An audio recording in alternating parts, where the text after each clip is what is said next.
Olá, meus amigos e amigas, espero que vocês estejam todos bem. E como vocês podem ver, eu estou no carro, então me desculpe se eu não olhar diretamente para a câmera. Mas eu queria abordar um assunto que eu acho interessante e talvez interesse a algum de vocês. E é o seguinte: a Bíblia é uma história, é um conto de fadas, é uma falácia para manipular pessoas menos inteligentes, pessoas mais brutas, algo que tinha feito no passado e agora já não serve mais para o ser humano dos tempos atuais, está caindo em desuso, está fadada a falir, né? Será esse o papel da Bíblia? Será que ela não é uma palavra de Deus, mas é somente um emaranhado de estratégias humanas inteligentes para poder controlar outros seres humanos? Por que eu estou falando isso? Porque é uma ideia muito comum naqueles que são um pouco mais questionadores do que o normal, daqueles que pensam um pouco mais sobre o assunto e até mesmo daqueles que tentam arrumar justificativas, para não ler. E eu ouvi isso esses dias do meu irmão. Eu estava falando com ele, conversando. Eu tento sempre abordar assuntos mais filosóficos, porque eu acredito que são coisas mais importantes, né? A gente está muito preso hoje no dia a dia. E ao conversar com ele, eu mencionei a Bíblia. Ele disse que a Bíblia era uma história que estava caindo em desuso, que ele não afirmou, ele suscitou essa possibilidade. E eu perguntei a ele se ele tinha lido, e ele falou que não, porque ele é contra esses tipos de autoajuda, porque isso seria tipo uma autoajuda, amansar a grande massa, seria esse o objetivo. As pessoas, tornar as pessoas mais mansas, submissas aos mais inteligentes, aos que detêm o poder. Pois bem, é uma linha de raciocínio, né? Uma linha de raciocínio muito adotada hoje em dia no mundo do imediato, um mundo onde você quer respostas imediatas, você quer enviar e receber imediatamente, você quer otimizar o tempo em tudo, porque mais tempo, mais dinheiro. Quanto menos tempo você gasta num processo, mais dinheiro você recebe. O mundo está girando em torno disso. Tanto é que o jargão "meu tempo é dinheiro" ou "tempo é dinheiro" é muito usado. Pois bem, será isso mesmo? Porque hoje em dia a maioria das pessoas que falam isso nunca leram a Bíblia. E os que leram da forma que eles quiseram ler, quiseram interpretar como uma história, um conto de fadas, e assim ela foi lida. Tanto é que até pouco tempo atrás saiu a novela aí sobre a Bíblia. Eu acho que em certas partes, por certos ângulos de vista, certos pontos de vista, a novela foi um desserviço pro cristianismo, para a palavra de Deus, porque o que muitos já achavam aquilo surreal, fantasioso, passaram a acreditar dessa forma, com mais força. Ou seja, a Bíblia, a saída do povo do Egito, aquilo ali foi uma novela, aquilo foi um filme, aquilo foi uma história. É claro que teve aspectos bons, onde você visualizou a história, né?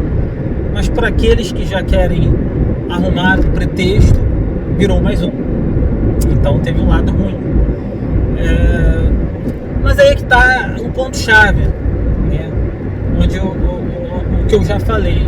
A maioria fala sem nunca ter lido a Bíblia. E os que leram, eles leram de forma linear, como se fosse somente um livro, uma curiosidade. E é óbvio que a Bíblia, quando é lida assim, ela se torna até sem nexo.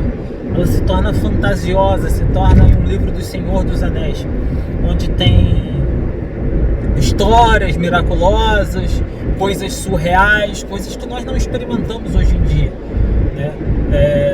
E ele suscitou também sobre o fato da manipulação, né? Onde Deus antes de Cristo era um Deus carrasco, um Deus maldoso, né? E vingativo, possessivo, e após Cristo ele se transformou num Deus bonzinho, e ele justificou, bom, isso é muito fácil de se explicar porque as pessoas mudaram, então foram lá e alteraram a lógica para se adaptar àquelas novas pessoas e ainda surtir efeito sobre elas, né? Que é teoricamente aquelas novas pessoas não aceitavam mais serem ameaçadas, né? Elas precisavam ser convencidas de outra forma.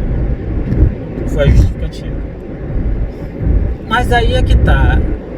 Ok, mas você leu a Bíblia? Eu fiz uma proposta para ele. Eu falei, eu acho que ele ainda não fez isso. Se eu tivesse que chutar, eu diria que ele ainda não fez. Não perguntei. Eu falei para ele, cara, só tem um jeito de descobrir. Leia a Bíblia. Leia a Bíblia, principalmente o Novo Testamento, principalmente os 3 primeiros evangelhos que relatam a vida de Cristo. E quando for ler, não precisa ser toda vez que for ler, mas pelo menos quando se procura começar a ler, mesmo que você não creia, mesmo que ache que seja desnecessário, feche os olhos e ore e fale com Deus. Deus, olha, eu quero, se você é real, se você existe, esta é o momento. Eu estou com o coração aberto, eu quero saber a verdade. Eu não quero saber o que me disseram, eu não quero acreditar no que me sugeriram, eu não quero acreditar em histórias, em falácias. Eu quero saber se você é real, e eu quero saber se isso aqui é a sua palavra. Eu quero saber se isso aqui tem algum poder, se realmente isso aqui foi preparado por ti, para mim. Não importa os meios, né? Não importa os seres humanos que foram usados, os processos, o que aconteceu para aquela palavra, aquele livro chegar na nossa mão.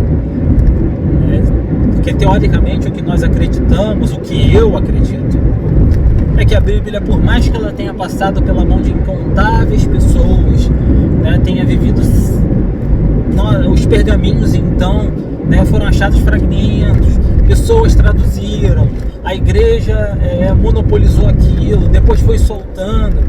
Então, assim, aquilo é um tipo de coisa que tem margem para ter sido manipulada. Óbvio, se você for racional, puro e racional, óbvio, é fácil acreditar nisso. Porém, eu tenho um argumento que é irrefutável. É irrefutável até você fazer esse teste. O argumento é: Deus existe. E Deus é todo poderoso. Ora, e o terceiro aspecto principal, Deus nos ama.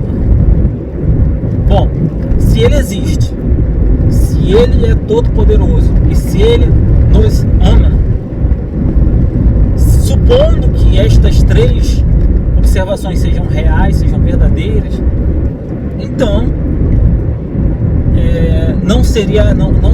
não é difícil de acreditar que mesmo a palavra, a escritura tendo passado por todo esse processo, por tantas mãos, por tantas pessoas, Deus tenha usado do seu infinito poder, das suas infinitas capacidades, para preservar o que Ele queria, a mensagem original, e até mesmo lapidá-la de acordo com o ser humano atual.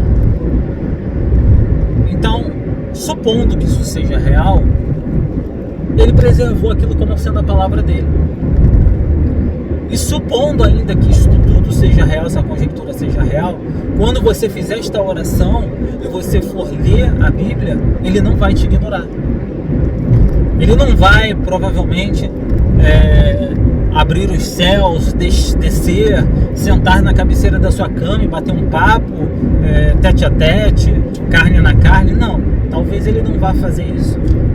Mas ao ler aquela palavra, ao ler aquelas palavras, eu acredito que o espírito dele, algo que é impossível descrever, encontrar palavras corretas para descrever, então vou me limitar a falar o espírito dele, né, ou o Espírito Santo, ele vai te dar entendimento daquilo.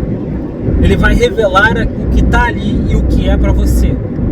Ele vai suscitar pensamentos, vai suscitar situações que te levem a compreender. Agora, se aquilo é só uma falácia, só um conto de fadas, você vai ler uma boa história, né? Porque se não fosse boa, não estaria durando tantos anos, né? Tantas décadas, centenas de anos, né? E até milhares de anos, né? Agora que nós estamos no ano 2000, eu não duraria tanto tempo se não fosse algo bom, né? Se não fosse algo pelo menos bem escrito. Então, assim, você não tem nada a perder, você entende? Muito pelo contrário, não fazer isto em si é uma grande perca, porque se é real, todas essas conjecturas são reais. Porque se não for real, você lê um livro com uma história antiga, com uma lógica, com palavras diferentes, com ideias diferentes, muitas delas baseadas em amor. E se não for uma história, se aquilo é real, além de ser um livro com uma história real, baseada em amor, além disso, é a escritura de um Deus existente, vivo, real, poderoso, criador, que diz que só existe salvação para o ser humano por um único caminho, que é através de Cristo. E Cristo está manifesto naquelas palavras. Conhecer de Cristo se vem pelo ouvir, pelo ler, pelo saber. Então, assim, o que você tem a perder? Em vez de ficar alimentando ideias, tecendo teorias, comprando ideias alheias que foram compradas de outros, por que você não cria a sua própria ideia sobre isso? O seu próprio ponto de vista? Mas agora vem uma advertência para finalizar o vídeo. Quando você tentar ler, muitos empecilhos surgirão. Você não precisa acreditar em mim, tá? Você vai sentir, vai perceber. Você vai perceber que quando você abrir para ler, você vai ler nenhuma página, você vai sentir sono absurdo. Ou então você vai ser constantemente interrompido. Ou então vai acontecer o que aconteceu comigo. Eu simplesmente não compreendi aquelas palavras. Era como se eu estivesse lendo em outra língua, na linguagem original, por assim dizer. Porque eu simplesmente não entendia. Eu pegava revisão traduzida, Almeida, atualizada, etc. E eu não entendia o que estava escrito. Eu fui obrigado a providenciar uma Bíblia infantil. Eu tinha 3 Bíblias. Uma Bíblia evangélica, uma católica e uma infantil, para poder comparar as palavras dos mesmos versículos e poder compreender o que estava escrito. Então muitos empecilhos surgirão, mas se você puder fazer a sua oração, não precisa ser essa, mas pedindo para que você conheça a verdade, para tirar de vez aquela possível dúvida do seu coração, e você insistir em ler pelo menos os 3 evangelhos, e se assim você sentir, continuar lendo, se você aceitar pelo menos esse desafio, para então, assim, você poder falar sobre o assunto com algum conhecimento, aí sim sua opinião vai ser válida. Entende? Porque do contrário, você só está repetindo o que todos repetem. E talvez todos estejam cometendo um grande erro, o que não seria novidade na história da humanidade. Entende? Se nós pararmos para olhar a nossa história como espécie, Geralmente os erros começavam com um único indivíduo ou um pequeno grupo de indivíduos. E eles eram seguidos por muitas pessoas. Simplesmente porque não sabia o que estava fazendo, só estava indo onde todo mundo estava indo. Então se permita. Se permita ler, se permita conhecer, se permita perguntar: Deus existe? Porque se Ele existe, nossa forma de agir, nossa forma de reagir tem que ser impactada. Porque já não é mais um mundo onde tudo pode. Entende? Bom, essa é a minha mensagem de hoje. Já ficou bem longa. Eu espero não ter sido enfadonho e desculpe o balanço do carro. Até a próxima e fiquem na paz.